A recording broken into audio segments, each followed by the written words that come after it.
முருகன் கோவிலில் திருப்படி திருவிழா கோலாகலமாக நடைபெற்றது.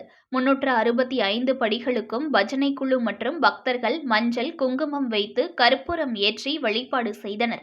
முருகப்பெருமானின் 5ஆம் படை வீடான திருத்தணி முருகன் கோவிலில் ஆண்டின் இறுதி நாளான டிசம்பர் 31ஆம் தேதி திருப்படி திருவிழா கோலாகலமாக நடைபெறும். இந்த நிலையில் இந்த ஆண்டின் கடைசி நாளான இன்று சரவண பொய்கை திருக்குளம் அருகே உள்ள முதல் படிக்கு கோவில் இணை ஆணையர் ரமணி, அறங்காவலர் குழு தலைவர் ஸ்ரீதரன் மற்றும் அறங்காவலர் குழு உறுப்பினர்கள் பூஜைகள் செய்து கற்பூரம் ஏற்றி திருப்படி திருவிழாவை தொடங்கி வைத்தனர்.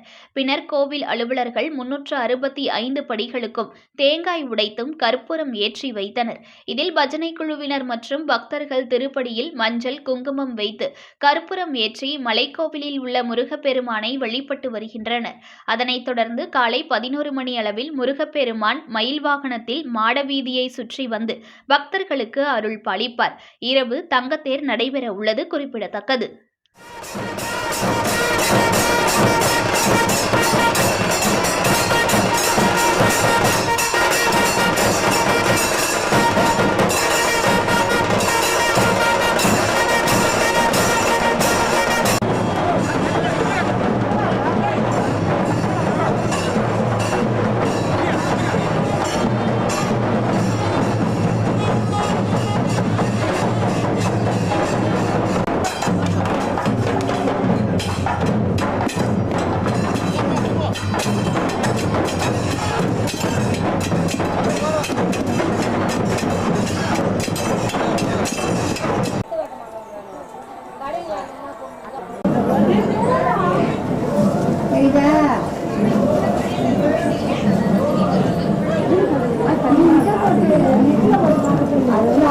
ஒரே நிமிஷம்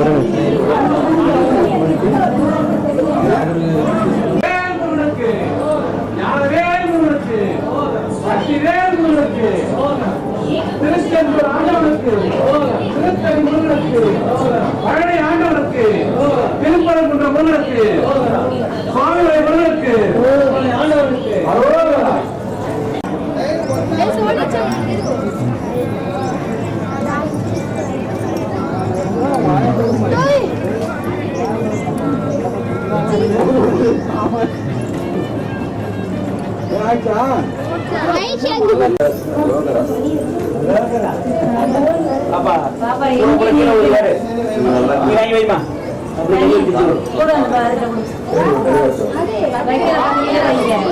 அக்காட்ட கூட கொஞ்ச நேரம் நீ கொஞ்ச நேரம் ஏத்தலாம் போ.